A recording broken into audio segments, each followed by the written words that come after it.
So all of you can see why we have such a great panel, why we're here. We've got super experience on the panel. So if you have a question throughout the entire session, feel free to throw that question out there at any time. We'll be happy to answer that. Well, we're going to start off with a poll. It will help us know a little bit more about all of you.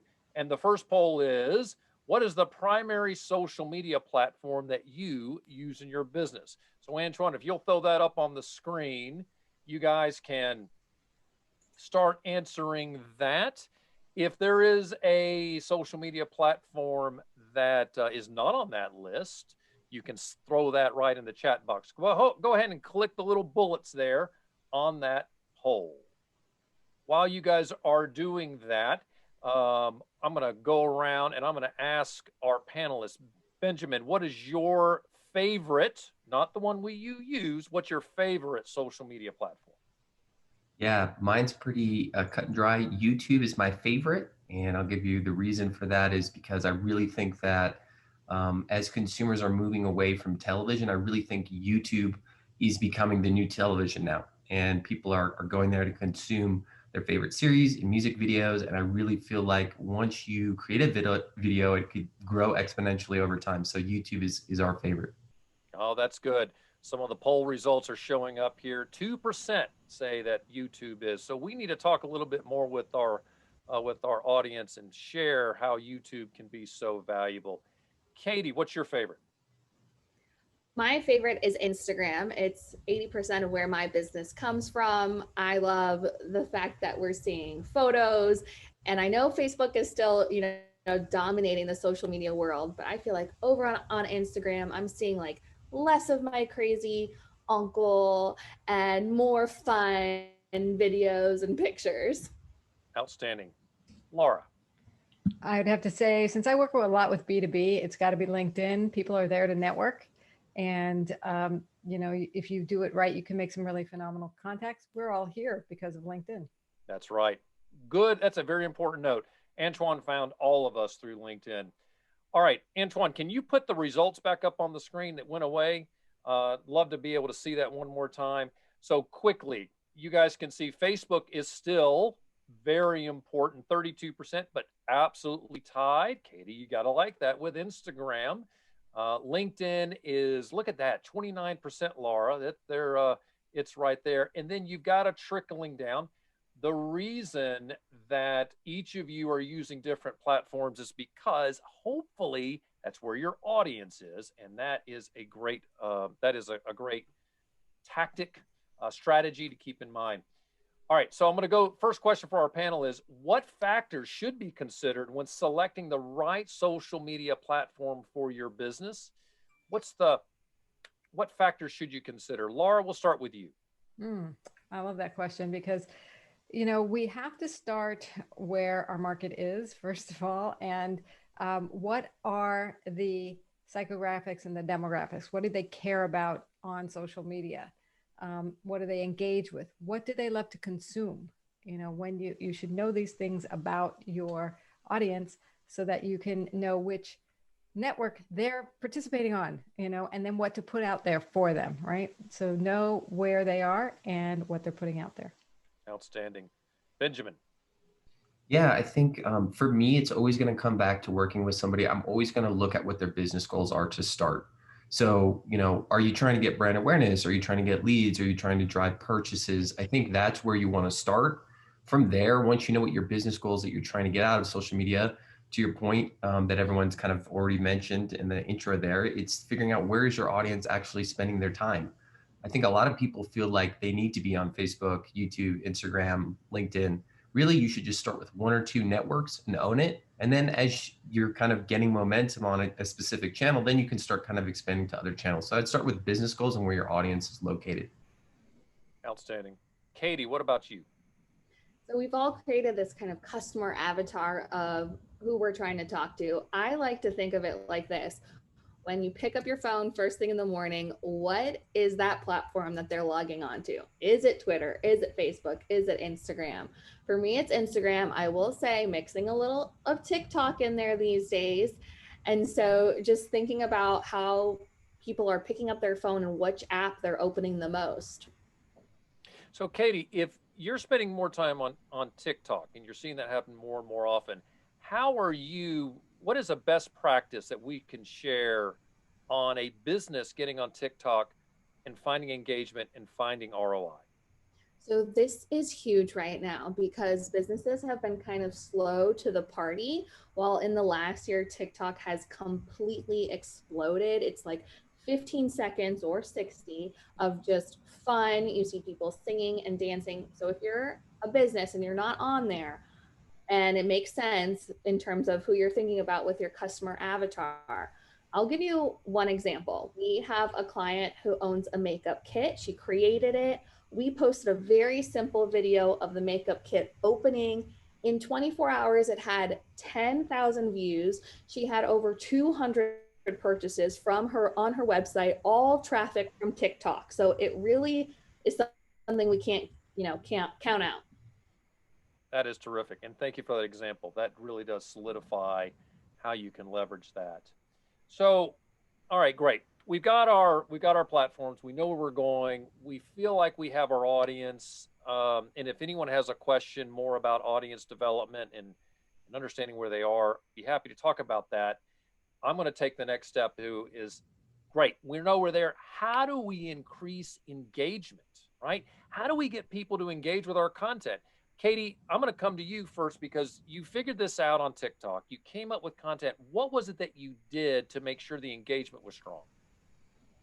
So one thing is video, right? So people want to see things in motion. If you're a business owner, consider getting in front of the camera. That's really going to engage your audience in a new way.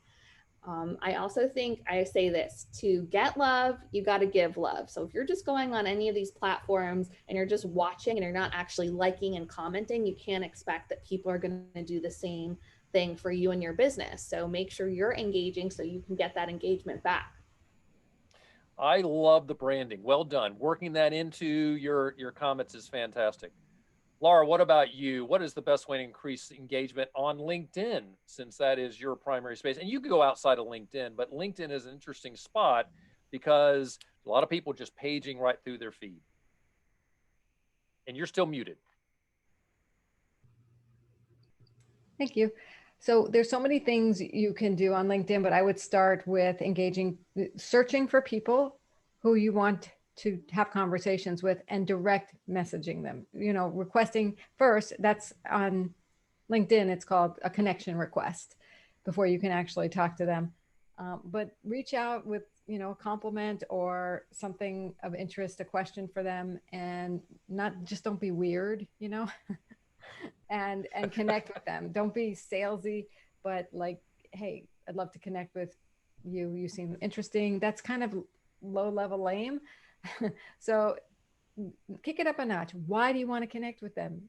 Like, what about their profile seemed interesting to you? If they're a potential client, I think we have some things in common. I'd like to learn more about you and see if we can collaborate, or potentially I can help you. So do something pretty specific and engage with them. And then if you have existing connections that you're already can message, go ahead and message them. A really great way to do it is if you're scanning the home feed, or you search for a particular topic and you see someone commenting, they have a question, they're talking about something that you can help them with, message them. Hey, I saw you talking about this. I wanted to know if you wanted to hop on a quick call. So it's going to be very organic on LinkedIn. That's one way to engage them organically. And of course, for credibility, you need to put up good content. Like show you're a thought leader and have testimonials or recommendations there. All right. I'm going to tell you, folks, what Laura just said is huge. One of the things that you can do is you could follow a thought leader. You can follow some of those people that always gets tons of engagement on every single one of their posts. And you can pop in there like Gary Vee, right?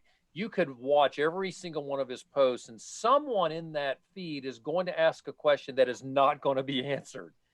Look for those opportunities, grab it, and respond to that person. Hey, here's a suggestion that I would suggest you try, blah, blah, blah, blah, blah. And chances are you may end up with a client. It is a great method. And I tell you, Laura, that's great tips. Again, I'm a LinkedIn guy, so I absolutely understand where you're coming from, but that's good stuff right there. Thank you so much. All right, Ben, how are we going to grow? Now, this is really interesting. You said YouTube is a social media site. What I love about that is a lot of people say, huh, how is that? So I'd love for you to say, how is it that YouTube is considered social media? Because it is. And then how do you grow engagement on YouTube? Yeah, great question. So oddly enough, it's always not a shocker to me that a lot of people aren't spending time on YouTube. I think everyone knows LinkedIn, Facebook, Instagram. They're very comfortable with it. They're using it daily. People think of YouTube as this really hard thing to do, right? I got to make a video. I got to be in front of a camera. I don't even know what videos to make. I don't have professional video equipment. Actually, I found a lot of brands today are doing a lot of live streaming. Funny enough, we're literally in a live stream right now and we're in a Zoom call. You can actually distribute any Zoom call for free to Facebook and YouTube. So that would be my first pro tip for you. If you're worried about actually having professional video equipment, you actually don't. All you need is a webcam and a computer and a Zoom. That's all free if you have a computer, right? So, I mean, that could get you started. As far as your question around engagement, I think it's thinking of YouTube as, yes, a social media, but really it is the #2 search engine in the world. So think of YouTube as the largest video platform in the world. And every day people are going to YouTube to find solutions or learning how to do things, right? Actually, the two top categories on YouTube today are how-to tutorials and product demonstration videos. So if you can kind of frame your video content around those types of topics, you'll actually have videos that will be very engaging because people will be searching for those. That is brilliant. Explain this. How is YouTube social? How can you be social on YouTube? Yeah, so no different than what Laura and Katie are kind of mentioning with their different channels that they mentioned, right? If I am maybe making a video, another good idea is to maybe find all of the other creators on YouTube that have made a similar video, reach out to them, engage with their content, like their videos. Funny enough, also YouTube is going to rank your videos based on the titles, descriptions, and tags that you have them. So it will give you those suggested videos. And so engaging with YouTube videos and leaving comments will kind of flag that person's encounter, get that notification that we all get on social media of, hey, somebody's commented or liked my video. So that really is just going to increase that engagement. And then you obviously should also look into paid advertising. Paid advertising is kind of the rocket booster to getting that extreme engagement on your YouTube videos. That is great. So the comments field under YouTube videos, I think, are very interesting, and that to me has been one of those things. I for many years would never engage with a video. I was constantly on there. I'm one of those guys. When I needed something answered on Excel, gosh, how do I delete duplicates? I always forget this. No, don't tell me I'm stupid. I know. I can never remember how to delete duplicates. I always go to YouTube to find out how to remember that. And now I go in and I'll say something to the creator. Hey, this is a great tip. Thanks for sharing it, because it is a great place to engage socially. All right. So there was a comment that was made, and I think this is interesting. Let me see if I can find it. I love it. All you guys are making so many comments. This is fantastic. So the name is Anne Kreitzenberg. Another good post. She's talking about LinkedIn. I try to get in early when other experts in my world post content that I can offer substantive comments or politely controversial questions or provide deliberately not my own other content. So I think this is really interesting that the controversiality of social can be extremely engaging. Let's be honest, right? I can post something very controversial. There was, and Katie, you'll appreciate this. There was one of our clients had an associate who was really doing great, and she was very valuable. She ended up leaving, and her personal social media or her personal Instagram account had blown up. It was huge, and my colleague said, "Take a look. Her account's huge." And I said, "She must be selling SEX on her Instagram page, right?" Because she was not really a name that I'd heard of. And when I got onto it, there was a lot of skin on her channel. So yes, you can do controversial, you can grow your engagement, but Katie, is that a good idea? And you're Oh, muted. Oh, there you go. Well yeah, done. I didn't so even have to tell you. I had to take a pause because you're asking me like, does sex sell? Um, I The think answer is yes, for the record. But should you be selling sex? okay, so we got to go back to the basics about your brand. Is that good for your brand? Is someone if some okay, let me give you an amazing example about a job application I got where I went on the applicant's Instagram and the first picture is her in a bikini upside down doing a beer, like shotgun beer pouring all over her. So is that a good idea when she's interviewing for a job in social media? I think that we're all like trying to get followers, more likes, but you can't stray so far away from your core values. There are other ways to blow up besides, being scantily clad. That's my hot take on it. And I think you're absolutely right. Laura, I say this all the time to my LinkedIn clients. On LinkedIn, you don't talk about sex, politics, or social or sex, politics, or religion unless you're in the business of sex, politics, or religion. How do you try to have you had people who have done that, who have kind of expanded in that space? And what do you do with that?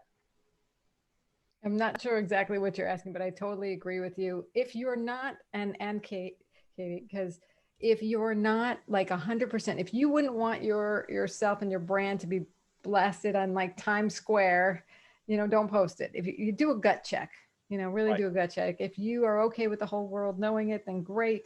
But yeah, if that is your brand, if it's your brand is to be controversial, I mean, Gary Vee, he's pretty controversial and he does it, he uses swear words and it turns some people off, but he doesn't care, right? Because that's his brand. He's like your rough around the edges kind of social media marketer who gets things done, and not everybody, but there's a big following for that. So follow your values. Like I love what Katie said, and you know, yeah, there's no reason to put on social media stuff that has nothing to do with your brand personally. And that is an important thing to note. There are, and by the way, you did great with the poorly way I asked that question. So great job. The thing that's I think is interesting here is you've got to know your mission, right? And we've kind of talked about that. What is your mission? You need to write it out. You got to know what your marketing plan is and how does social media complement that. And if controversiality is part of your mission and you think it's going to help you, then go for it. But do it with purpose. Don't make a mistake and step into something that you shouldn't. Don't make a mistake in getting involved in politics, especially today. You're going to turn off half your audience. I mean, let's be honest. You talk about politics, half your audience is going to be angry with you, no matter what you choose, no matter what side you choose. Why go there again, unless you're in the business of politics? Ben, any thoughts about this before I go to the next question? Yeah, I mean, I would just say, I manage in a team of social media managers, right? I've got about 15 social media managers underneath me. So what I've told them internally for our company, for any accounts, is I ask themselves, and most of them are younger, like they just got out of college, right? They're starting early in their career. I just go to them, I say, hey, is this something that you would want your professor to see in a classroom? That's the thing that I point to them and I Oh, say, that's good. if this was appropriate in school, then it's probably okay on social media. But if you were posting something in a classroom and the teacher saw it, and then you were gonna get detention or get suspended, then that should be kind of a red flag for you that it's not going to be appropriate. So that's kind of the analogy that I like to use. Is it school appropriate? Oh, I like that. I like that a lot. All right. Kimberly Navarro has asked a question I think is interesting, and it really is. This is a question that's come up from a couple of my clients today, as a matter of fact. Speaking of controversy, have any of you been asked to look into the alternative social media, such as Gab or Rumble? I've been trying to find out what other social media marketers think about that, since it's still technically social media. And I think the larger question here, so there's two pieces of this. Have you asked to look into that? And what do you guys think? What is the future of social media? Do we lose a Facebook? an Instagram, a LinkedIn that are the larger contenders, YouTube, are they going to be replaced? And if so, by whom? So number one, Laura, we're going to you first. Have you been asked to consider other social media sites? And if so, which ones? And what do you think the future looks like? I wish I had my crystal ball right here for you all. I'm going to put my investment dollars wherever you tell me. Right. So, you know, what I know as a marketer is it's not a matter if the market changes, it's a matter of when. So things change all the time. We saw the disappearance of MySpace way back, but you know, we really haven't seen too many others come and go. They've come and grown and got bought and grown. So I don't know what the future is. Regarding other social networks, I haven't gone on. The latest one I've gone on is Clubhouse. That seems to be, people are flocking there. It's an audio only social network. The other ones I am not familiar with. And I have been asked from time to time to go on social networks where certain audiences are, like a real estate audience, that kind of thing. And I think that's very valid if your market is real estate professionals. Or good. investors. Fantastic. Ben, what do you think?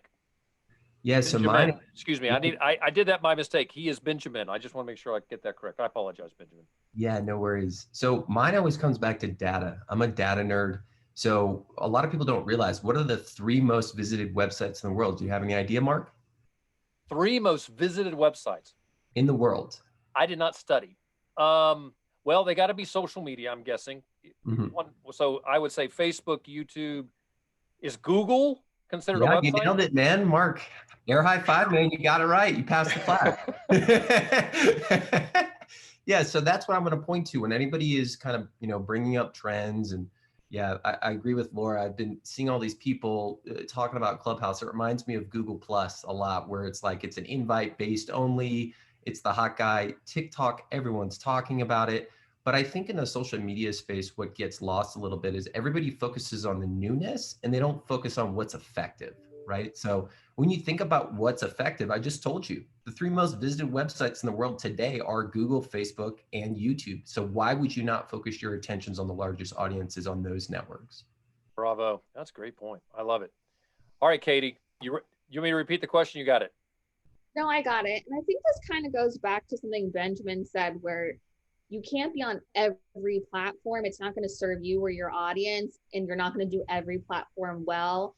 And immediately when something new comes up like Clubhouse, I get a ton of calls from clients like, should we be on there? And it stresses people out. And I think that we have to go back to the data, back to the numbers, where a large amount of people are.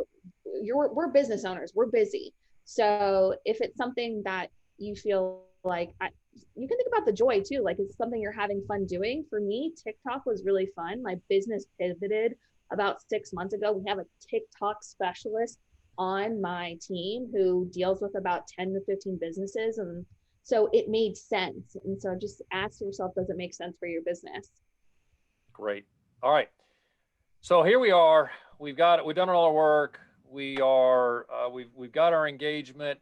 How do we best measure the analytics of what we're doing? So I'm really curious. There are lots of ways to do this. There's lots of tools out there. I'd love to tap each of you and see what you think are those best tools to give you those analytics. And we're going to start with Ben first.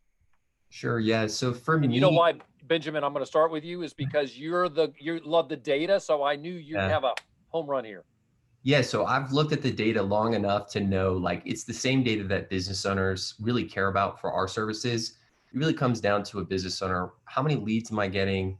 What's my revenue or sales? How many fans am I growing by? What's my website traffic? And what's my engagement? I really just focus on those 5 major metrics, because those, from a marketing perspective, I can speak to a business owner and say, hey, based upon these 5 metrics, I can actually come back to you and tell you what's the return on investment for everything you're doing for social media. So there's tons of different metrics. And the crazier thing on that too, right, is each platform has hearts and likes and comments. So they're all different. But what I try to do is kind of group those into those 5 to 6 main metrics. All right. So in the chat box, Judy Bodette asked, repeat those, Benjamin. Mm-hmm. So give us those 5 metrics one more time. Website traffic, leads, sales or revenue, fans, and engagement. And engagement is including comments, likes, all of those different weird metrics that you have based on the channel. Perfect. All right. Is there a software or a website that we can point people to that can help pull those metrics in a consolidated way, or not? And I'm actually curious myself because I always struggle with this. Yeah, so if you're asking me again, I would just say there's tons of third-party analytics tools. And, I think Hootsuite is probably the one that most people know because it is the largest social media management tool. Now, they're not exactly focused on analytics, but they do provide that. Actually, for all of our clients, we do all of our analytics reporting through the native platforms. And why is that? Is because if you're using a third-party analytics tool, it's not going to have the same data most of the time as compared to the native platform. And also, put it this way, doesn't it logically make sense that the networks want to keep you on the platform and have you look at the data on the platform versus leaving the platform, going on a tool, and now that tool is constantly trying to get connected to that API and update every year. And it's like, I think that's the way I look at it, is go get the data from the native platforms themselves if you can. Yeah, bravo. Great point. Katie, what are your thoughts about this? It's a great question because I get asked a lot, like, how do we measure ROI? And one thing I will say is that followers, like one follower does not equal $1 in your bank account. And while it seems like this vanity metric and everyone wants a ton of followers and a ton of likes, going back to what Benjamin is saying, that web traffic, that's what's most important. If you're selling a product or a service, we want to push people there. Now, the other thing that's kind of like not measurable is brand awareness, and all these platforms allow people to learn about you and what you offer, and that's really difficult to measure. My company uses a software called later.com. It's pretty easy to get analytics, but we also natively look at Facebook insights are really in depth and great. Same for Instagram, TikTok as well. We also use Pinterest quite a bit. And all of these platforms have great analytics behind them. So you don't have to spend more. It's all right there for you. That's great. Thank you so much. Laura, I think LinkedIn is interesting, and somebody made a comment here. Mark Kaminzend, I hope I said your name there correctly, Mark, commented that LinkedIn does provide analytics, but do they for individual profiles? They do to some degree, especially if you have a paid account. So you have to pay to get some of those analytics, like who viewed your profile, have you noticed? And then you go in there, if you don't have a paid, it says, oh, if you want to see who else did it, then you have to. But they do send personal profiles reports, like every week I get a report, your profile has been seen by 564 people this week, alone, or in the last 24 hours, or whatever it is. And that's really good to know how visible are you getting yourself to be, and then adjust accordingly. Especially if you had a post that did really well, the analytics are really important to know what to do again, what to repeat, or not necessarily duplicate, but do similar, and see if you can even up the game from there. So I love this analytics question. About it. Our team uses Agora Pulse, and we get the analytics from there, as well as I've had clients who've had their own dashboards like Sife, which brings in the Google Analytics and the social media. And like Benjamin said, it's not always accurate. So you have to know what we think the most accurate is what's on the platforms. Absolutely. Laura, you said what your team uses, but I couldn't understand that. What do you guys use? It's called Agora Pulse. Agora Pulse, absolutely. Agora, like Agora with a G. Agora, Agora Pulse. So very good. Great stuff there. We're going to move on. Before we go on we're going to get a little bit into advertising. Anything that I should have asked? Any of you that we should hit before we move on? Anything pending? No? All right. Great. Let's do this. So, Antoine, let's go into that next poll. The next poll is, have you advertised on social media? So we're looking to get a sense of how many of you are actively doing this, because it'll tell us where we go with our responses here. If a lot of you have not advertised on social, then that will certainly give us a good signpost. And if you have, we'll end up pushing that game up. So we are curious about this. So have you advertised? Yes. Hit that button. No. Easy enough. Or you thought about it, but you haven't done it, right? I know a lot of people like, I thought about advertising on social media. Should. And while we're waiting for those responses to come in, Benjamin, you said something I think is really interesting. When you look at those metrics, and everyone out there, you should think about this. If you're not getting money, if you're not getting an ROI on your social media, on the work you're doing on your social media, something's wrong. So you've got to change something. If you're not getting the leads, if you're not getting a response, you need to look at changing the tactics that you're applying and potentially your strategy altogether if you're not getting leads. All right. Antoine, are we getting close here? When do we close that out? All right. I think you're coming. Here we go. Have you advertised? So this is good. We got a lot of people that have done this. So 56% of you have advertised on social. We have 26% of you have not. And 18% of you are in that camp that you've thought about it, but haven't pulled the trigger. All right. That's great information. Okay, folks, here's what we're going to do. We're going to answer this question. Is advertising on social media a good idea? Is it a good idea? Why or why not? I've gone to Benjamin first. Katie, I haven't gone to you first. Let's go to you. And I'm curious about advertising on Instagram. Are you driving that through Facebook? How do you do that? Go for that. Yeah. So one of the biggest traps that business owners get into is they see boost to posts, and it's so easy to reach a ton of people, and they're putting $10 here and $20 there. And really they have no strategy behind what they're doing. The Facebook Business Manager platform, it's more complicated, but it is a lot better, and your dollars can go further. I think that it is important, especially if you're a new business starting out, you have a new product. Advertising is really important. I think Facebook has become really a pay to play platform. It's really difficult to get more likes on your Facebook page without advertising.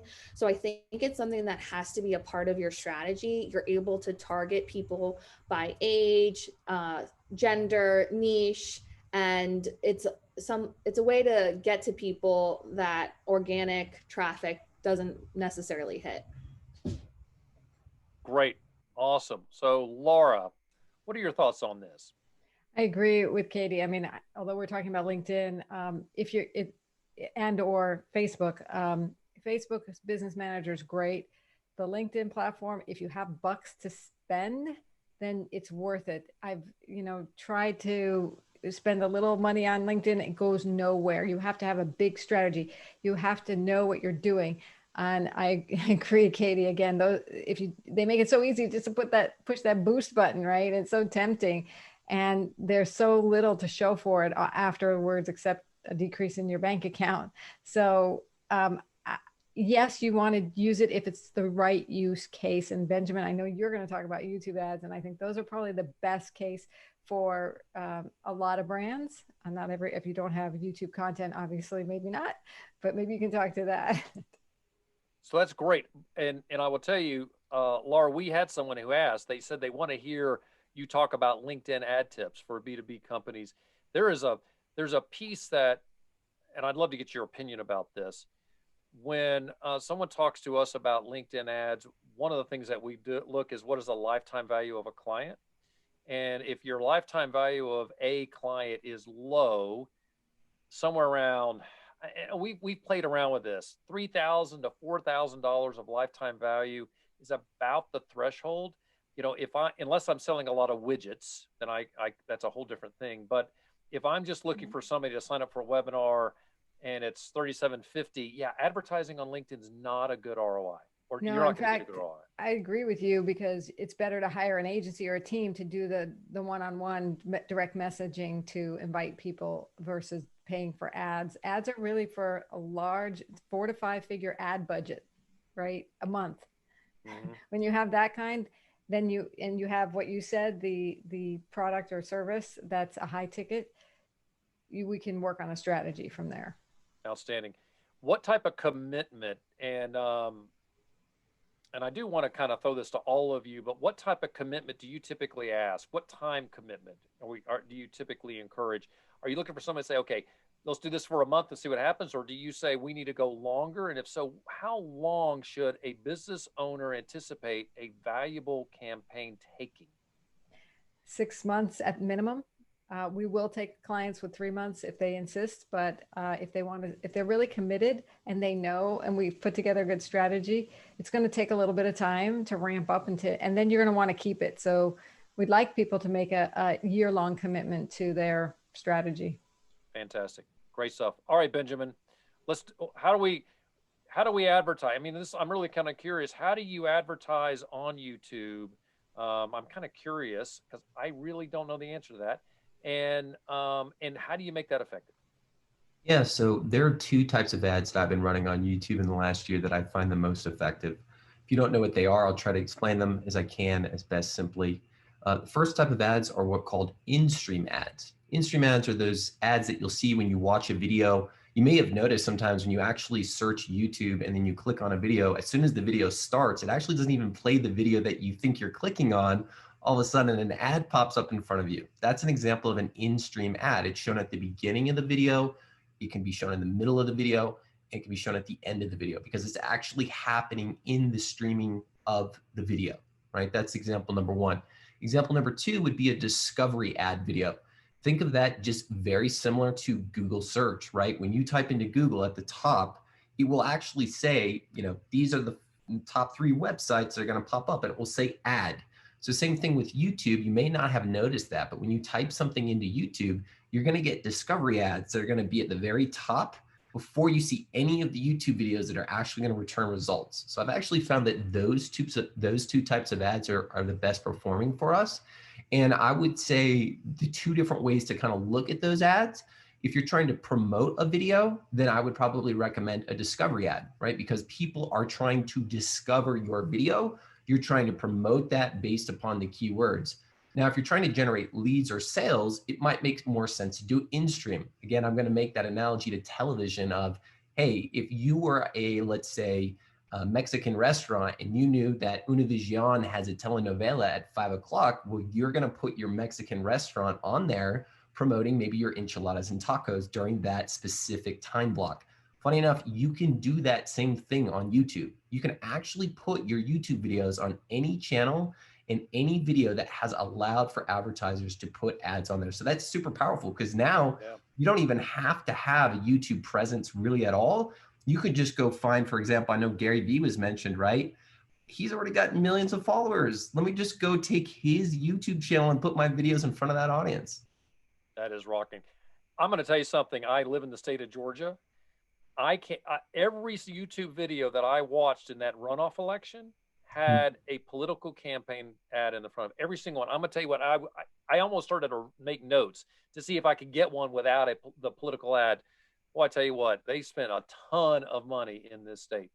All right, we are in it. I know for all of you that are here watching this, we're moving through a lot of things. So if you have a question, be sure to throw those in the chat box because in a few minutes I'm going to go straight to your questions and we'll bounce those around. But I have one more prepared question I want to have the panel speak to, and that is, what mistakes do people make, do companies make on social media?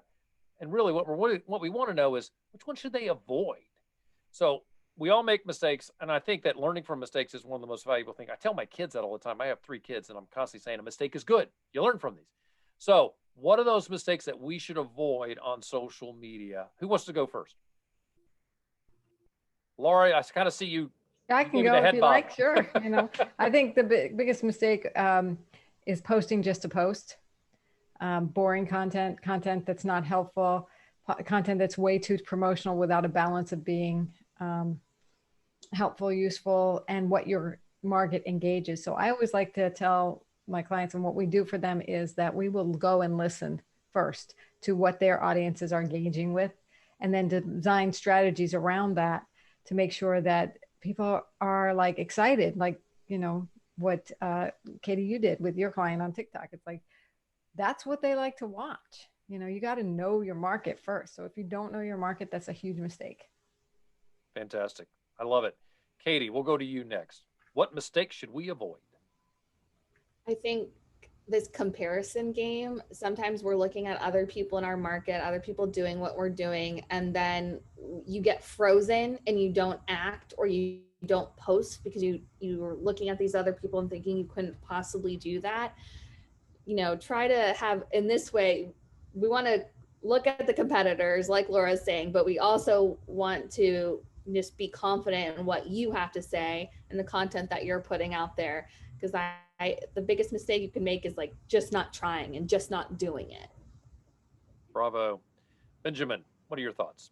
Yeah, so I'm going to kind of piggyback off of both their answers. I think, they both mentioned kind of looking at competitors, and I agree with them. You don't want to kind of get into that toxic comparison of yourself to somebody else's social media channel. Focus on your brand.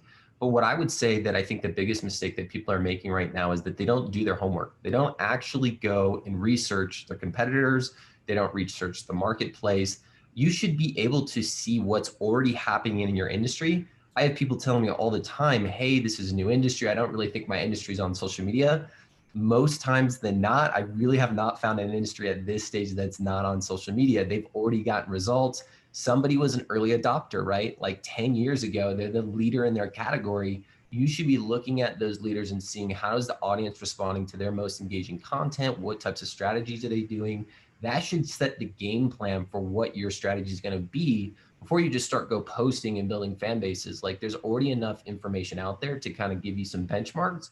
And then I think the other thing that Katie had mentioned that I always say is you got to pay to play. If you're going into social media in 2021 thinking that you can just put out posts and people are going to see it, and that's a failed approach. Laura hit on that, right? Actually, the recent data on Facebook says that if you make an organic post on Facebook, you're only going to reach less than 5% of your total audience. So you do need to pay to play so people actually see your content. Bravo. All right, so we're going to throw some questions out here. So if you have a question, now's the time to slap it in the chat box. The first question, I am going bottom up, so I'll try to catch some of these questions as I page up. The first question I have here is from Sarah Black. As a nonprofit, what should be the most central component to creating a social media strategy? So what should be the most central component? She asked the second question. What should we build on our social media strategy? What should we build it off of? It can seem like such a blank canvas, which seems intimidating. So as a nonprofit, what should be the most central component to creating a social media strategy? What do you guys think? Yeah, I'll take this one if that's all right. I've worked with a ton of nonprofits. I know that nonprofits, a huge part of their business model is events and getting donors and sponsorships. So I think for nonprofits, you need to figure out how can you make your events in 2021 virtual? Those are really engaging things. People are doing more virtual stuff. I know some people are burnt out with that, but then also thinking about like donors and sponsorships. Funny enough, a lot of nonprofits, when they were pitching before social media, right, they'd have a really nice presentation deck. They would go to the big corporations and they'd give this kind of extensive presentation. Now, what a lot of big corporations look at for a nonprofit is what you're following. So if you can get some of those vanity metrics, actually that will help support your nonprofit get sponsorship and donors. Well, that's fantastic. Is there, the next question, there was two questions there. What should we build our social media strategy off of? And you kind of responded to that. Is there any other part to that you would want to add? Yeah, I mean, I think just layering that on, like you need to have a fan base, but you need to have a content strategy. And then I think we've also briefly mentioned like that one-to-one communication. I think a lot of brands, they just post content out to the masses and they're not really building relationships with their actual fans. So Laura had mentioned that, and I think Katie too, right? Like DMs, direct one-to-one messages. People build relationships on a one-to-one basis. They're not going to go build relationships with 50 people at a time. That's right. Although Amy Juno's doing a good job on this. She's talking to Melissa, who looks like may get a job out of this. So this is great. I love these chats that are popping up here in the chat box. Okay, I'm going to go back here. There was a question from Michael EFT. You work with an ancillary cannabis company. You probably already know this. For those of you that are not aware, if you're involved in anything that has to do with any there's a tobacco selling. Most social media sites are going to block you from advertising. You say here, even if it's a paraphernalia, we don't sell cannabis but related accessory. We do Twitter, Instagram marketing, very broad, not exactly about it. Well, and I can see why. How how can you best do social media marketing in this kind of regulated space? So I'm going to kind of start off here because I'm going to kind of give you some help. Number one is the biggest challenge that you'll have is once you start advertising, someone else that's in that space that's been slapped is going to, they're going to tell on you. They're going to say, well, look over there. I just want you to know Michael is getting away with it, and they're going to shut you down. I would be very careful when it comes to advertising. I would build organic content, and maybe, and what I would do is I try to grow your audience, get them to follow your feed versus selling a product. Do any of you have any experience with tobacco-based products? I actually do. I'll jump in again here. I have gotten a number of inquiries. It could be because where I'm based in Colorado, if you know anything about Colorado. But what I would say again is try to take things off of social media to email, take them to your website, right? Those are properties that you own where you run into no kind of rules or regulations if you own those properties yourself.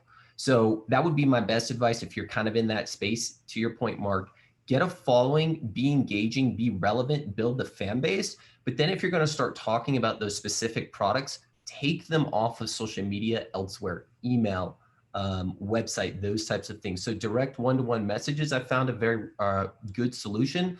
Another kind of solution for those things is focus more on lifestyle. A lot of these types of products are appealing to a certain lifestyle of a person. So if you can kind of maybe talk more about what does that lifestyle look of that consumer for that product, that will be helpful.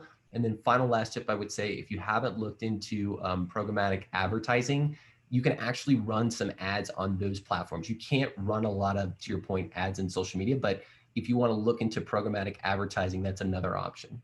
Oh, brilliant. All right, Laura, I've got a question for you further up in the feed, and I think this is great.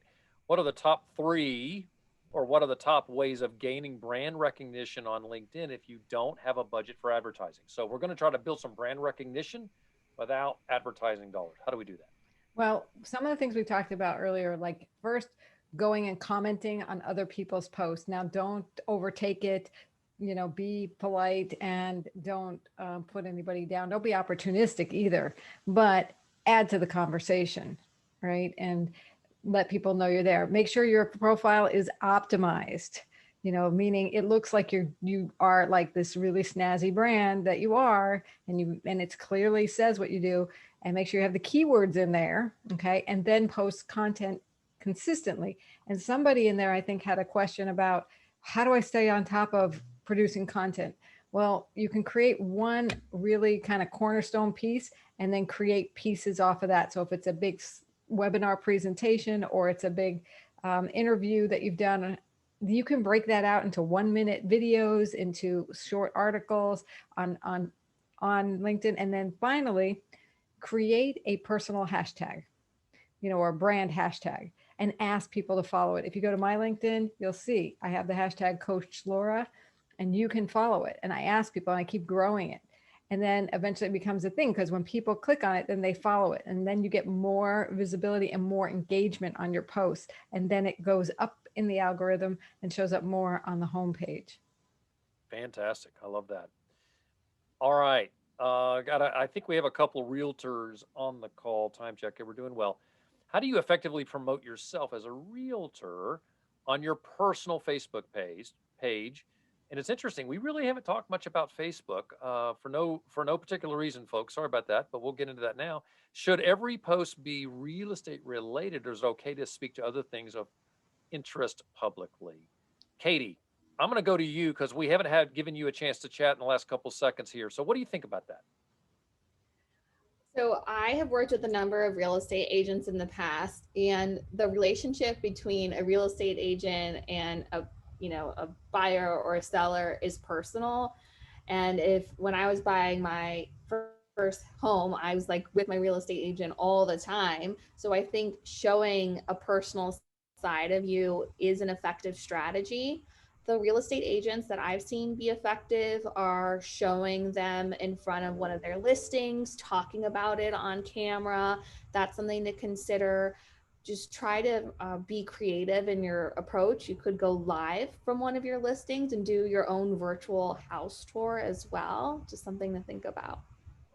So there's a comment, Anne, you another comment from you from Anne Kretzenberg is realtors can do really well on an app called Nextdoor. Speaking of, that is a social media site. That's a very, very good point. All right, we have 1 minute, and I'm just going to read this question, and any of you can jump in and answer. How much ad dollars should I invest on Facebook for a market that has a population of 4 million people? Is there a standard metric to make effective? Example, $100 for every 1,000 people. That's for Max Kao or Sao. So what do you guys think? Is there a metric that you should use if you're approaching a target market of 4 million or whatever number? It's really hard to say, if a $4 million budget market is a decent market. It could be a little big, but it's like, what is your goal? You got to know what your goal is first, and then go ahead and set your budget to that. Is there a budget? It's really well. And I think one of the things, Laura, that we're Facebook's going to tell you. So go into Facebook, build your target audience, and it's going to tell you where does that target market work. And here's the interesting thing about Facebook. They'll tell you, they'll be happy to take your money, but they'll have a graph and they'll get to a point and they'll say, basically at this point, you're not going to get as many leads, but we'll continue to take your money. But beyond this point, you don't want to spend any more dollars. So you look for that point, and Facebook will tell you what that is. You just got to build your target audience. And frankly, that's probably the most difficult thing. Here's a great thing, and difficult as in the first time you do it, it takes a little while, but you can play around with that target audience and build and play around, and it'll tell you, you should spend $400 on this. And do keep in mind that on Facebook, if you advertise there, you're going to end up on Instagram. This is the most fantastic thing in the world. So you can push those advertisements to Instagram. Facebook has a large base. You could end up on other apps on your phone that was somewhat limited last year, but you can still use Facebook to reach other target audiences outside of Facebook. All right, we are officially at 6:56. What I want to do is I want to go around to our panelists one more time and give you guys a chance to just quickly do a highlight. What is it where do we find you, and what do you offer that we should all know about? And I'm going to go backwards. We're going to start with Laura first. So Laura, you're in my top left. Thanks. Well, I heard your coach. Let's share some information on how people can find you and what you can offer them. You can find me at transformtoday.com. There I have a free LinkedIn lead generation kit that you can opt in for sure. Get that with all the questions I saw coming in on LinkedIn. And you can find me on all the social networks, either Coach Laura or Coach Laura R. Rock on. Thank you so much. All right, Katie. You can find me on my website, loveyoursocialmedia.com, or my handle, Katie Love Social, across all platforms, Facebook, Instagram, Twitter. And tell me how you found me, and I'll look forward to chatting with you. I love that. All right, Benjamin. Yeah, you can find me on my website. It's globalsocialmediamarketing.com. I know it's the longest brand name ever, but my email is actually longer. It's benjamin.kepner@globalsocialmediamarketing.com. So if you want to reach out to me, I'd be happy to help any businesses out there looking to use social media. And as I kind of mentioned, YouTube is where I'm really trying to make a focus this year. So feel free to reach out to me for anything YouTube related. Awesome, Benjamin. And folks, my name is Mark Galvin again. And somebody made a comment about that. That's my logo up over here. And if you're looking at me on a phone, you probably can't see it.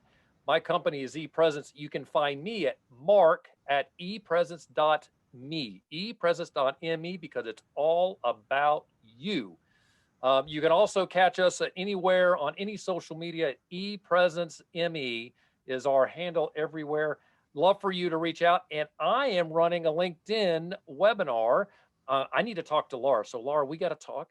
But I do a LinkedIn webinar twice a month. It's $37.50. In 1 hour, I go over everyone's LinkedIn profile. We only have 10 participants that join us for that. And by the end of it, I give you the 5 tips that'll take your profile from 0 views to 400% views. We increase views by 400% an hour for $37.50. ePresence.me is the website. You can find it there. You can sign up. Well, hey, I just got to say, Laura, Benjamin, Katie, this has been a lot of fun. I want to make sure that we stay connected because you guys are brilliant. And I am thrilled that Antoine has brought us together. So Antoine, thank you so much.